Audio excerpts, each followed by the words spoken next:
Il-Gvern tar-Renju Unit permezz tal-Ministru għall-Intern James Cleverly irrikonoxxa l-ħidma tal-Gvern Malti li twettaq fil-qasam tal-immigrazzjoni regolari fejn waslet biex jitnaqsu l-wasliet ta' immigranti regolari f'pajjiżna.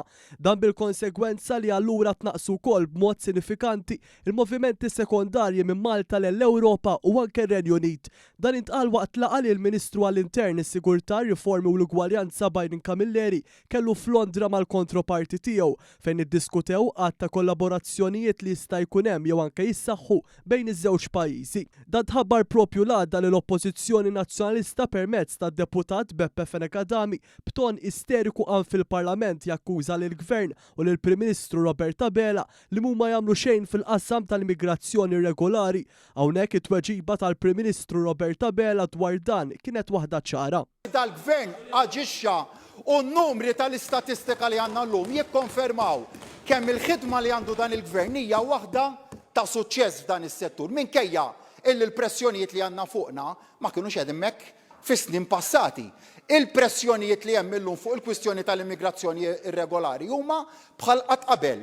U n-numru żgħir ta' wasliet li għandu f'pajjiżna illum huma konferma tas-saħħa tal-ħidma li għamilna f'dan is-settur.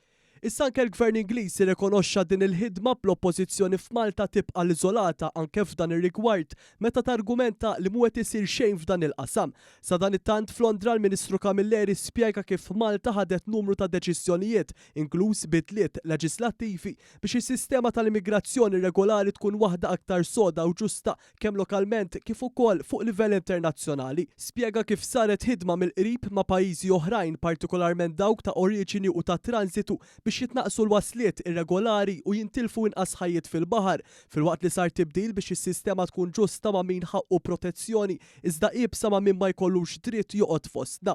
Dan kien possibbli wkoll b'investiment fil-proċess tal-ażil, partikolarment bil-ħolqien tal-International Protection Agency u tnaqqis fl-ammont ta' applikazzjonijiet pendenti.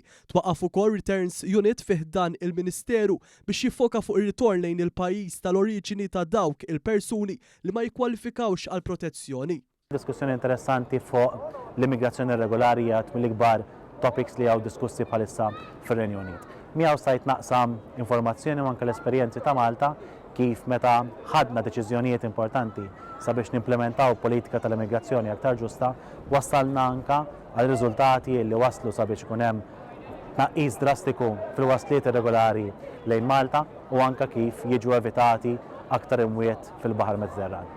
Il-Gvern Ingliż u dak Malti ddiskutew ukoll il-kooperazzjoni u qsim ta' informazzjoni bejn iż-żewġ pajjiżi fil-ġlieda kontra il-kriminalità organizzata, kooperazzjoni bejn iż-żewġ korpijiet tal-Pulizija u anke il-ġlieda kontra it-traffikanti tal-bnedmin. F'din is-sjara l-Ministru Camilleri kien akkumpanjat mis-Segretarju Permanenti Joyce Dimmock, mill-Kmandant tal-Forzi Armati ta' Malta Clinton O'Neill, mill-Kummissarju tal-Pulizija Angelo Gaffa u uffiċjali oħrajn fl-oqsma tas-sigurtà.